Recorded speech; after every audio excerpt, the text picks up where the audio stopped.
What does it truly mean to be human? Beneath our skin and bones, beyond the bloodlines we inherit and the names we're given, there exists something deeper, something more elusive, a force that drives every act of kindness and every betrayal, every war, every invention, every whispered prayer in the dark. Human nature. We talk about it often. We blame it for our cruelty. We praise it for our compassion. But how well do we actually understand it?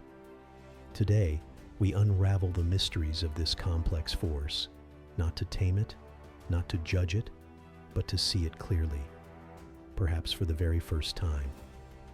The paradox at the core human nature is a paradox. We are capable of immense empathy, and yet history is written in blood. We reach for truth, but so easily fall for lies. We crave connection, but sabotage intimacy. We invent gods and then kill in their names. What explains this contradiction? The ancient Greeks saw this duality and gave it form. In one myth, they spoke of Dionysus, the god of ecstasy, emotion, chaos, and Apollo, god of order, reason, clarity. The human being, they believed, is a battleground between these two forces: passion versus discipline, chaos versus control. This duality isn't just myth, it's in our psychology. Freud called it the struggle between the id and the superego, our primal urges fighting against our internalized morality. Carl Jung saw it as the tension between the persona and the shadow, the face we show the world and the dark impulses we hide, even from ourselves. To understand human nature, we must first accept that it is not pure. It is not linear.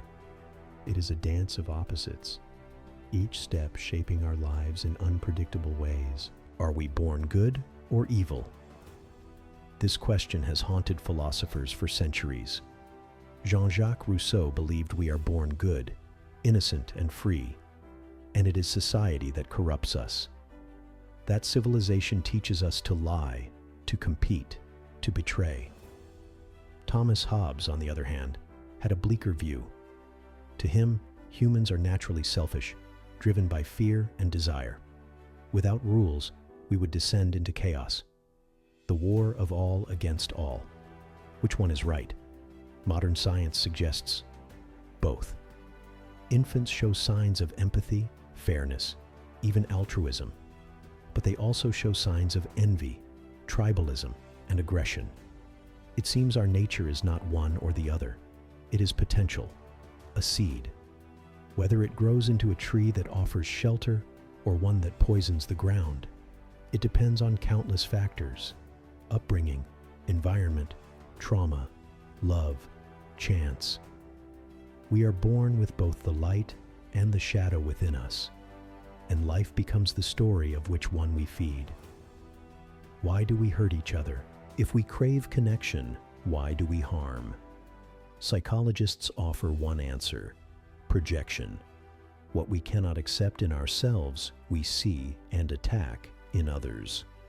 Jung called this the shadow. The more we repress it, the more it controls us unconsciously. We hate in others what we cannot face in ourselves. Another answer lies in fear. Much of human cruelty is not rooted in hatred, but in fear, of rejection, of powerlessness, of being unworthy. And so we build walls, lash out, dehumanize. We become cruel to avoid being vulnerable. But there's something else too, something deeper. We often hurt each other because we don't know who we are. A person disconnected from themselves cannot connect to others. They become like a ghost, grasping for meaning, but lashing out in confusion. Without self-awareness, we become prisoners of our impulses, acting without understanding why. To reduce harm in the world, we must begin by understanding the self. And that is perhaps the greatest mystery of all: the masks we wear. Every day, we wear masks, not literal ones, though in a way those too, but psychological masks, We become what others expect of us. We become the responsible child, the strong leader, the funny friend. We wear roles like armor, forgetting that underneath there is someone else, someone raw, someone real. This is not deception. It is survival. Society trains us to hide our chaos, our sensitivity, our fears, because it values performance over truth. But this hiding comes at a cost. We begin to forget who we are beneath the masks.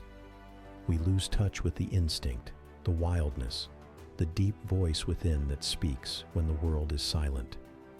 To unravel human nature, we must peel back the layers of the self, the roles, the conditioning, the scripts, and listen, truly listen, to what remains when all else is stripped away.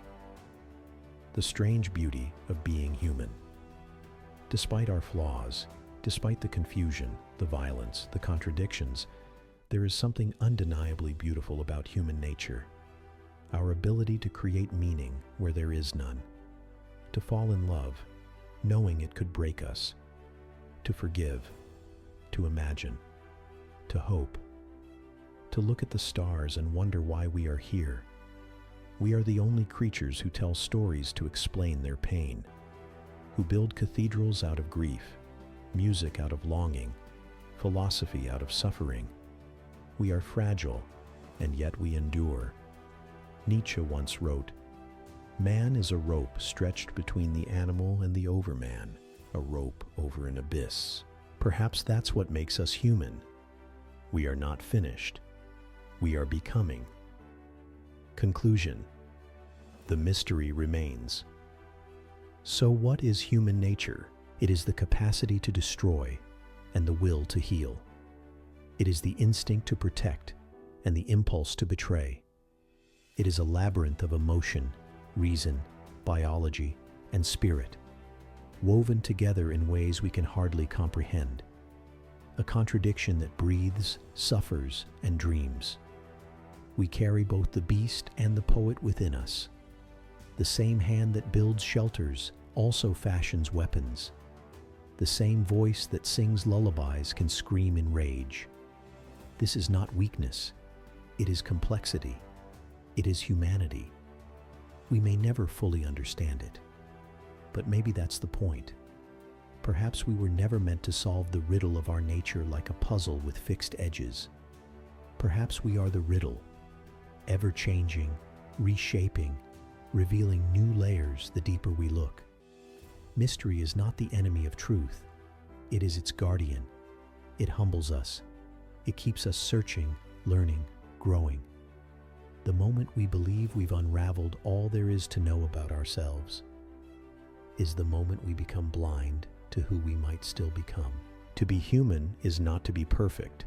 It is to wonder, to fall and rise, to question the world and then question ourselves, to carry wounds we don't fully understand and still choose to move forward, to hold space for joy even in the presence of sorrow. It is to be both scarred and sacred, to feel both lost and somehow exactly where we need to be. We dream of utopias, yet live among ruins. We fear death, yet spend our lives chasing things that have no soul. And yet, in quiet moments, watching someone laugh, holding a child's hand, staring up at a sky that feels endless, we catch glimpses of something real, something that transcends all confusion. And in that strange, beautiful mess, in the contradictions we carry, in the questions we may never fully answer, we find meaning, not in perfection, not in control, but in presence, in the courage to be what we are, unfinished, uncertain, alive. This is the miracle of being human. If this made you pause, if you're drawn to deeper truths and quiet strength, then you're in the right place. Like, subscribe, and keep exploring with us. See you in the next one.